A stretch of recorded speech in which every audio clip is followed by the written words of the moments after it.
नमस्कार दोस्तों, जय श्री श्याम। मैं अंकित गौतम स्वागत करता हूं आपका आपकी अपनी अभिजात क्लासेस पर। पिछले वीडियो में हम बात कर रहे थे प्रकृति भाव संधि के विषय में और हमने उसमें जाना कि प्रकृति भाव का अर्थ होता है कि जो का त्यों रहना, मतलब वहां पर ना तो कोई संधि विच्छेद किया जाता है, संधि विच्छेद होता है और न ही वहां कोई अन्य संधि होती है। या हम कहें कुछ स्थानों पर तो मतलब संधि कार्य करने पर जो शब्द है वो यथा रूप रहता है, मतलब जैसा है वैसा का वैसा रहता है, उसी का नाम क्या है? प्रकृति भाव है। उसके बाद में हमने बात की थी प्रकृति भाव तीन प्रकार की होती है, या हम कहें उसके तीन भेद होते हैं। सबसे पहले हमने देखा प्लुत प्रकृति भाव क्या होता है। उसके बाद में हम बात करेंगे आज जो है प्रगृह्य प्रकृति भाव, और उसके बाद में तीसरा जो उसका प्रकार है वो है सामान्य प्रकृति भाव। कल के वीडियो में हमने बात की थी प्लुत प्रकृति भाव क्या है, और हमने जाना था कि यदि कोई प्लुत स्वर हो और उस प्लुत स्वर के बाद में कोई भी स्वर आ जाए, कोई भी क्या हो स्वर हो, तो वहां पर कौन सी संधि होती है? प्रकृति भाव संधि होती है। और इनमें हम कोई परिवर्तन नहीं करते हैं, जो का त्यों ही उसको छोड़ देते हैं या रख देते हैं। आज हम बात करेंगे प्लुत प्रकृति भाव के आगे जो भेद है उसका प्रगृह्य प्रकृति भाव, उसके विषय में। तो चलिए चलते हैं प्रगृह्य प्रकृति भाव का जो भेद है वो क्या है। ठीक है, सबसे पहले मैं आज बात करूंगा जो प्रगृह्य संज्ञा जो विधायक सूत्र होता है वो क्या होता है। तो हम बात करेंगे इसके संज्ञा विधायक सूत्र पर। तो होता है ईदु देद, क्या है? संज्ञा सूत्र ईदु देद द्विवचनम, ईदु देद द्विवचनम, ईदु देद द्विवचनम प्रगृह्यम। ये क्या है? संज्ञा विधायक सूत्र है। प्रगृह्य संज्ञा विधायक जो सूत्र है वो है ईदु देद द्विवचनम प्रगृह्यम, ईदु देद द्विवचनम प्रगृह्यम। जब हम इसकी वृत्ति देखेंगे तो वृत्ति इसकी क्या होगी कि ईदु देदंतम। देखिए, हम यदि इसकी वृत्ति की बात करें तो होगा ईदु देदंतम, ईदु देदंतम द्विवचनम, द्विवचनम प्रगृह्यम, प्रगृह्यम, प्रगृह्यम शा। ये क्या हो गई? इसकी वृत्ति हो गई। क्या हो गई? वृत्ति।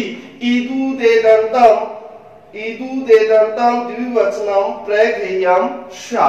ठीक है दोस्तों, अब हम इसको समझने का प्रयास करेंगे कि जो प्रगृह्य संज्ञा होती है वो किसे कहते हैं। तो देखिए, बात करें हम प्रगृह्य संज्ञा की, ये होता क्या है। तो देखिए, ईदु, जब हम इस वृत्ति का जब हम विश्लेषण करेंगे तो विश्लेषण क्या होगा? यहां जब हम इसका संधि विच्छेद करेंगे तो क्या होगा? ईद, क्या होगा? ईद। और फिर यहां से क्या करेंगे? ऊ को बाहर लेंगे, ऊत और ए। अंतम, अंत, द्विवचनम, द्विवचनम, द्विवचनम प्रगृह्य, प्रगृह्यम शा। ये दो हमने इसकी क्या कर दी? क्या कर दिया? इसका विश्लेषण कर दिया। एक बार फिर से देख लें। कल हमने देखा था प्रकृति भाव जो है उसके तीन प्रकार होते हैं। पहला हमने कल देखा प्लुत प्रकृति भाव, जिसके विषय में हम अध्ययन कर चुके थे। आज हम बात कर रहे हैं प्रगृह्य प्रकृति भाव के विषय में। तो सबसे पहले हम देखेंगे जो प्रगृह्य जो संज्ञा विधायक सूत्र है वो क्या होता है। तो है ईदु दे द्विवचनम प्रगृह्यम। इसकी जब हमने वृत्ति की तो वृत्ति होगी ईदू देदंतम द्विवचनम प्रगृह्यम शात। कहने का तात्पर्य यह है कि जब हम इसका विश्लेषण करेंगे तो हमारे सामने यह स्थिति होगी कि ईद ऊत एत अंतम द्विवचनम प्रगृह्यम शात। इसका तात्पर्य यह होता है, इसका तात्पर्य यह होता है, कहते हैं अर्थात कि इकारांत, क्या इकारांत, उकारांत और एकारांत, और ये कैसे हो, द्विवचन हो। लिख दो, अर्थात दीर्घ दीर्घ इकारांत, दीर्घ इकारांत, दीर्घ उकारांत, दीर्घ उकारांत एवं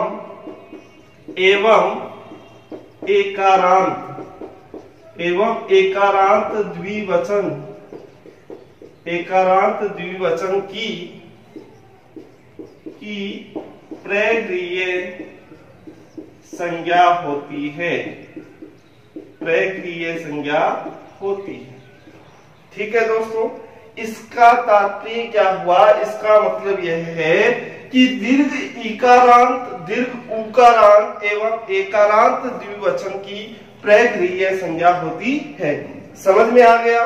प्रगृह्य संज्ञा क्या होती है, दीर्घ इकारांत हो, दीर्घ उकारांत हो एवं एकारांत जो द्विवचन है उसकी क्या होती है, उसकी प्रगृह्य संज्ञा होती है। तो ये हमने समझा प्रगृह्य संज्ञा क्या होती है। अब हम बात करेंगे, देखिए अब हम बात करने वाले हैं कि ये संधि कहां होगी और कैसे होगी। तो देखना, मैंने एग्जाम्पल लिखे यहां पर, जैसे मैं लिखूं हरि ही, हरि ही, हरि हरियः,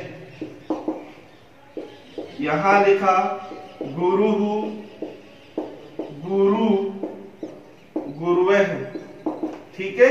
और यहां मैंने लिख दिया लता, लते और लता। ये हमने देखे एग्जाम्पल। ठीक है दोस्तों, अब देखिए हम क्या कह रहे हैं कि दीर्घ इकारांत हो, दीर्घ इकारांत हो, दीर्घ उकारांत हो या एकारांत हो, और वो क्या हो, द्विवचन हो, क्या हो, द्विवचन हो, तो उसकी क्या होती है, उसकी क्या होती है दोस्तों, प्रगृह्य संज्ञा होती है। कहने का तात्पर्य यह हुआ कि ये गुरु और लते, ये जो तीनों शब्द हैं, इनकी क्या होगी, प्रगृह्य संज्ञा होगी। तो देखिए देखिए इसके एग्जाम्पल पर बात करें, ये संधि क्या कहती है। तो हम लिखेंगे कि यदि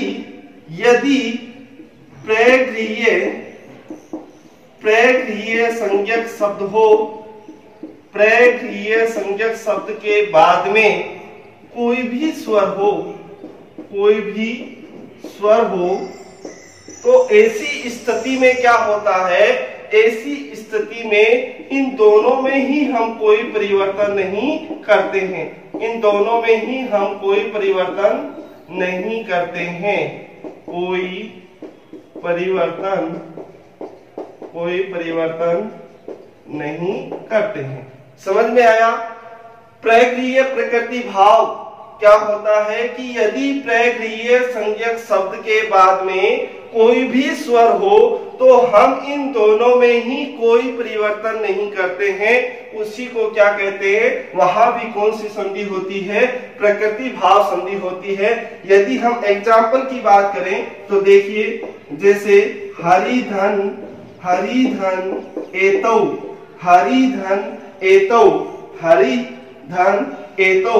यहां पर देखिए ये क्या आ रहा है, ये क्या है, प्रगृह्य संज्ञक शब्द है, और इसके बाद में यदि कोई भी स्वर आता है तो वहां पर कोई परिवर्तन नहीं होता, ना तो इसमें कोई परिवर्तन होगा और ना ही इसमें कोई परिवर्तन होगा, और ये ज्यों का त्यों रह जाएगा और क्या हो जाएगा, हरि एतौ।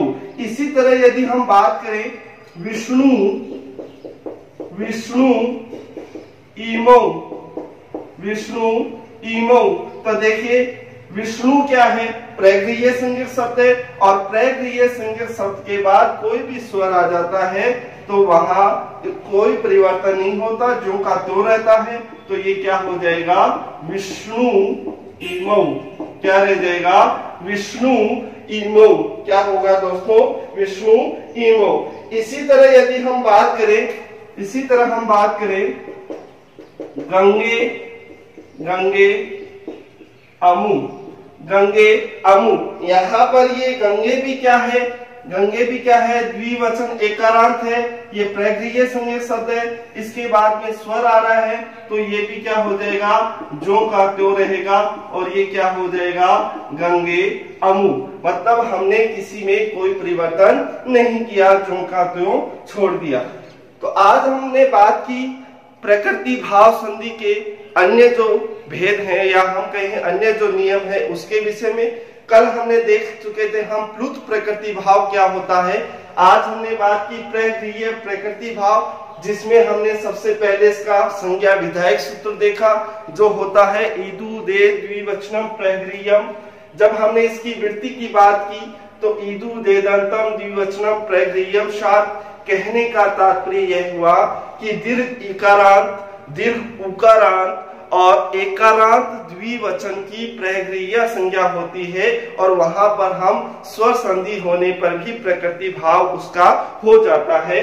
और जब संधि युक्त पद बनाते हैं तो किसी में भी कोई परिवर्तन नहीं होता, जो का त्यों वो रहते हैं। इसके एग्जाम्पल हमने देखे। यहाँ पर देखिए, अक्सर देखा जाए तो यहाँ पर ई आ रहा है और ई के बाद में ए आ रहा है, और हमने अध्ययन किया था ई के बाद में असमान स्वर हो तो ई का क्या हो जाता है, यह हो जाता है, और वहां कौन सी संधि होती है, यण संधि होती है। लेकिन यहाँ पर हमने ऐसा नहीं किया, क्योंकि इससे संबंधित जो सूत्र है वो सूत्र क्या कह रहा है कि यदि कोई प्रगृह्य संज्ञक शब्द होता है और उसके बाद में कोई भी स्वर आ जाता है तो वहां पर यण संधि न करते हुए वहां कौन सी संधि करते हैं, कौन सी संधि करेंगे, प्रकृति भाव संधि करेंगे। अक्सर वैसे देखा जाए तो यहाँ यण संधि का यह अपवाद है, इसी तरह ये पररूप संधि का अपवाद है, इसी तरह ये भी यण संधि का अपवाद है, लेकिन यहाँ प्रकृति भाव संधि होगी। दोस्तों आज हमने बात की प्रगृह्य प्रकृति भाव। इसके अलावा जो इसके अन्य जो नियम हैं, जो विशेष नियम हैं, उनका अध्ययन हम अगले वीडियो में करेंगे। आशा करता हूँ वीडियो समझ में आया। इससे संबंधित कोई भी समस्या हो आप जरूर बताएं, उनका समाधान किया जाएगा। दोस्तों शेयर करें, लाइक करें और सब्सक्राइब करें। जय श्री राम।